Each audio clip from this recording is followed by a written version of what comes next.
I went to a school in Holland Park in London. I happened to walk across the pottery room one day, and there were some pupils making pots on the wheel, and something clicked, and I joined the pottery class, and the teacher was called Christine Rowe. She was a very nice, very good teacher and very welcoming. While I was still at school, I got to know a potter called Eric Stockel, who had a pottery in South Wales. I can remember spending a few holiday time there, assisting him in his workshop. I watched him throw. I learned all the basic techniques from him: wedging, centering, pulling up pots and turning. I went on to do a foundation and a degree course at Camberwell School of Art and Craft. Whilst I was at Camberwell, I also assisted Janice Chelenko occasionally in her studio, and I learned quite a lot about throwing from Janice. I was brought up along the coastline in Brittany, so I'm kind of inspired by things from the seashore. And after Camberwell, I would go to Brittany and make lots of drawings and sketches that would be put back into my work. So I'm trying to convey in my work a sense of movement and rhythm. I started my own studio and I made domestic decorated ware. I now make mainly plates, platters, and faceted vessels and a lot of bottle shapes. The way I make my faceted bowl is I use a very rough clay, which is full of grog and also full of iron specks. I use the clay quite soft, so I would center it, open up my fingers, because it's quite easy, 2 fingers on top of each other, open up, draw out the bowl shape, but I make sure that it's quite a thick pot. It's got to be at least thumb thick or at least an inch thick in order to facet, because if it's too thin, then the whole pot will be full of holes or it'll collapse. So it's got to have a good thickness on the clay. So it's a good excuse to make heavy, thick pots. When I pull up the pot, with a rib, I usually take the excess slip, because the surface is quite soft when you throw lots of water. So I usually, with a rib, take off the excess slip so the pot looks fresh.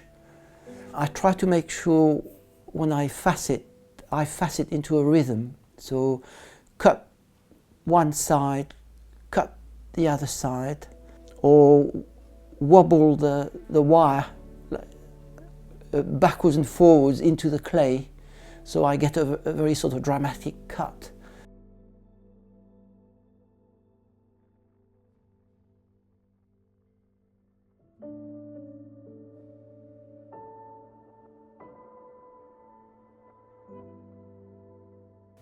Then the top rim, I usually I do a marker with a wire. I mark 2 little lines one way and then 2 little lines across. So that's a marker because I want the pot to have 4 corners. And then I use 2 ribs to compress the clay at the top rim to thin the rim out.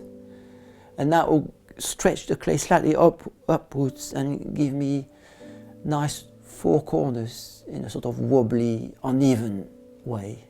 Once that's done, I then put my hand inside the pot again and re-throw the pot ever so slightly from the inside, because the faceting, when you cut, the line can be very, very harsh, very sharp, almost razor sharp. So in order to soften that texture of the faceting, I throw it ever so slightly. I stretch the clay out a little bit just to soften that line. And then I facet the clay underneath the pot.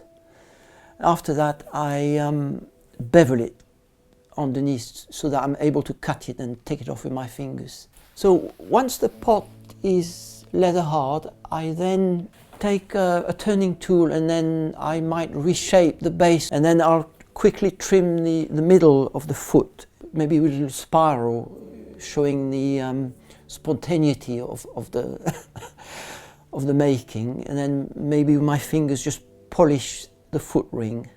When that's done, I put it the right way up on the wheel head, and then I will cover it completely with a liquid porcelain slip. I like to brush the slip straight onto the clay. I start from the inside, work my way onto the outside, which is more painterly, if you like. I paint round once, paint round twice, and then I probably let it dry, and I may give it up to 3 coats of slip, depending on the thickness of the slip. And then once the slip has dried again, say a few hours later, I then put my little marks, which is 2 little lumps of clay with my 2 marks. All my pots are reduction fired, and I fire to cone 10 with a medium reduction.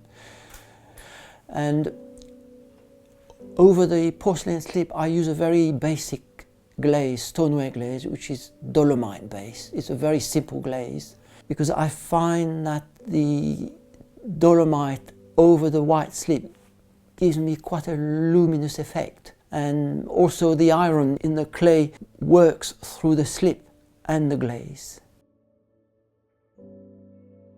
One of my favorite shapes to make has always been making plates, even big plates. And recently I've been covering the plate with a very thick layer of porcelain slip, so I can sgraffito through the slip with a simple needle tool. And this is where I've picked up all my past drawing that I did on the Brittany seashore.